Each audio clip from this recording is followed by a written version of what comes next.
السلام علیکم، میں ہوں مریم مشتبہ۔ آج کے پروگرام احسان القصص کے ساتھ ہم پھر حاضر ہوتے ہیں۔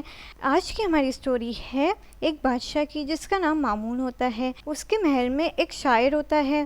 وہ کسی وجہ سے اپنے شاعر سے ناراض ہو جاتا ہے اور کہتا ہے کہ اسے مار کے اس کا مال و زر لے لیا جائے۔ تو اس کا ایک وزیر ہوتا ہے، وہ کہتا ہے کہ بادشاہ صاحب آپ اس کو نہ ماریے، کیونکہ اس کو مارنے سے آپ کو پھر نہیں ملے گی اس کی کوئی دولت۔ تو وہ کہتے ہیں نہیں، اس کو مارنے کے بعد اس کے وارثوں سے میں اس کی دولت لے لوں گا۔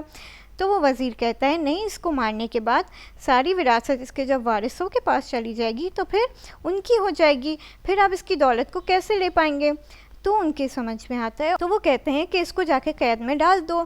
تو ان کا وزیر اسے جا کے اس شاعر کو جا کے قید میں ڈال دیتا ہے، اور پھر اس کا بادشاہ جو ہے اس کی ساری دولت لے لیتا ہے۔ پھر کچھ دن بعد جب اس کا غصہ ٹھنڈا ہو جاتا ہے تو پھر اس کو وہ رہا کر دیتا ہے قید سے۔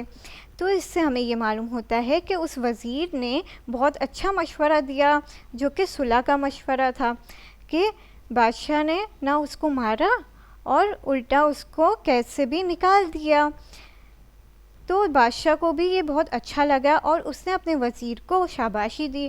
تو اس سٹوری میں ہمیں یہ معلوم ہوتا ہے کہ ہمیں چاہیے کہ ہم اگر کہیں ظلم ہو رہا ہو تو اس بات کو ایسے بنا دیں جس سے وہ ظلم کم ہو جائے، تاکہ اللہ تعالیٰ بھی ہم سے خوش ہو جائے اور ائمہ بھی ہم سے خوش رہیں اور ہمیں نیک عمل کی جزا دے۔ آج کی سٹوری ہماری یہیں ختم ہوتی ہے۔ اگلی سٹوری کے ساتھ ہم پھر حاضر ہوں گے، تب تک کے لیے خدا حافظ۔